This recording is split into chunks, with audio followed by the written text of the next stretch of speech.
Halo, sahabat Dumai sekalian.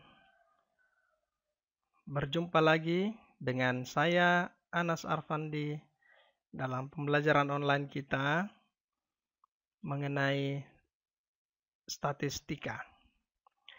Kali ini kita akan mempelajari mengenai uji T untuk sampel yang independen.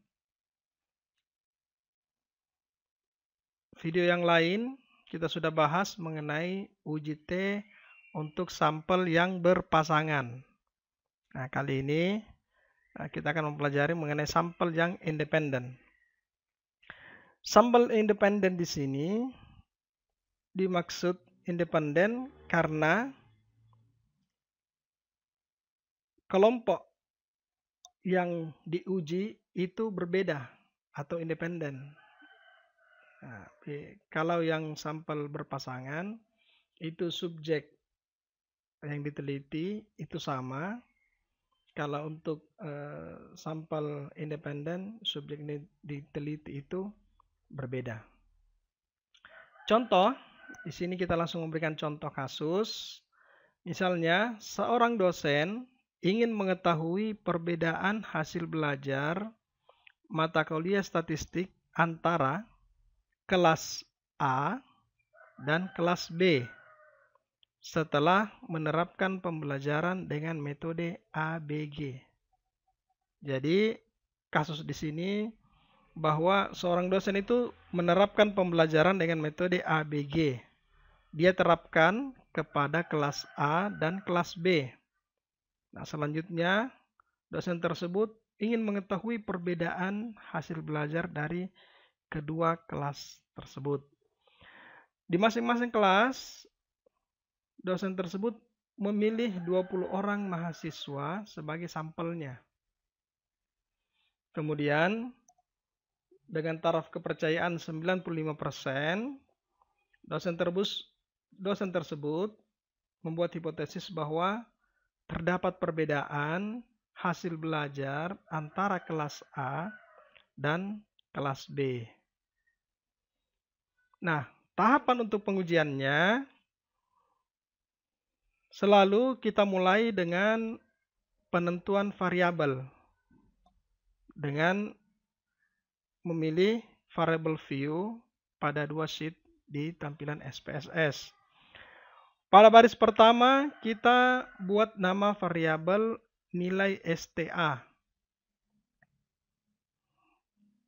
Pada baris kedua, kita buat variabel dengan nama kelompok untuk pengelompokan dari kelas tersebut.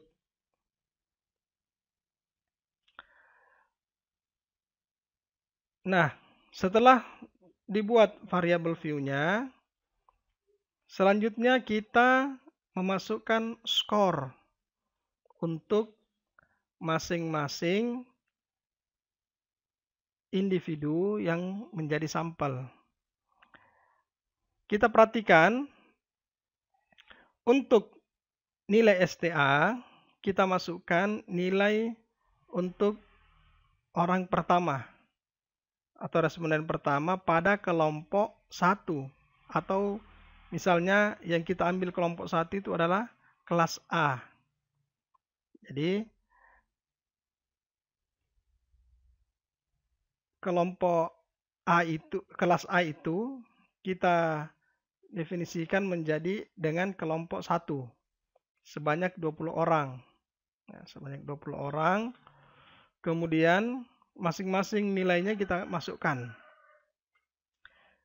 Selanjutnya, pada nomor urut 21, kita masukkan nilai statistika atau nilai STA itu untuk kelompok yang kedua.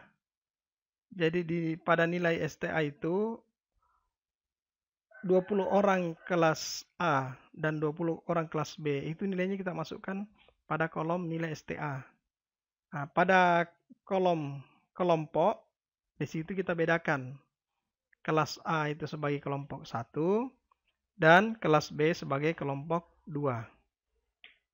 Setelah data terisi, selanjutnya kita memilih untuk analisisnya, pilih analyze, kemudian pilih compare means, lalu pilih independent sample t-test. Nah, ini independent sample t-test berarti sampelnya itu independen atau terpisah. Ya, kalau kemarin yang lalu pembahasannya mengenai sampel berpasangan. Nah, setelah memilih independent sample t-test, akan terlihat dua variabel yang ada di sebelah kiri. Kita masukkan untuk nilai STA itu pada kolom test variabel. Dan variabel kelompok itu kita masukkan pada grup variabel. Di sini kita lihat, di sini pada test variabel untuk nilai statistikanya, grup variabel ini untuk kelompoknya. Setelah masuk, kita masukkan ke variabel kelompok pada grouping variabel, kemudian kita klik define group. Define groups itu untuk menentukan, kita untuk memperjelas jika sekiranya grup itu ada beberapa angka di dalamnya. Nah, kebetulan pada contoh ini hanya ada dua grup atau dua kelompok. Jadi kita mau membandingkan antara kelompok 1 dan kelompok 2. Jika sekiranya ada lebih dari dua kelompok, tinggal kita mendefinisikan grup 1 itu yang kita membandingkan kelompok yang mana. Kalau misalnya kita membandingkan kelompok 2 dan 3, berarti grup 1 itu kita pilih 2, grup 2 itu kita pilih angka 3.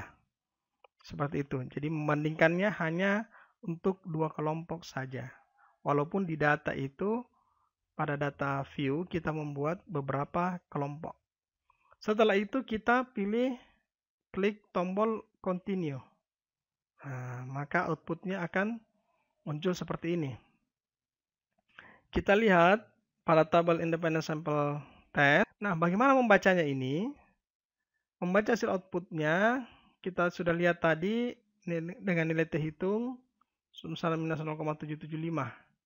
Nilai DF 38. Dari mana diperoleh 38? Jumlah sampel itu kelompok 1 dan kelompok 2 sebanyak 40.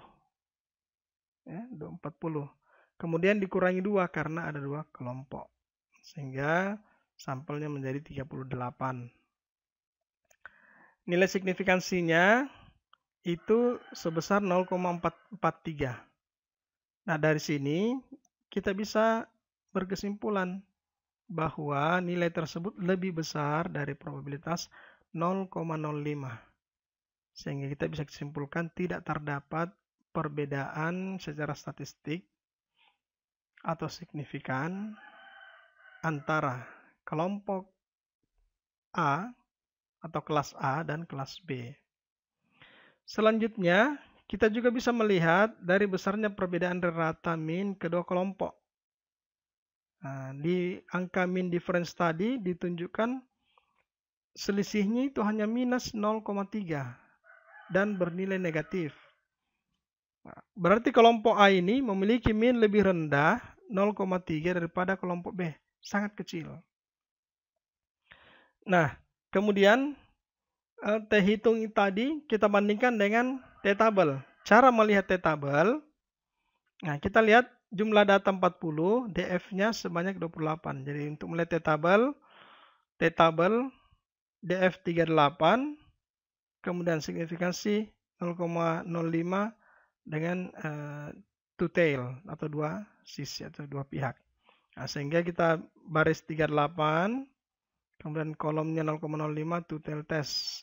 Sehingga diperoleh T-tabel itu sebesar 2,024.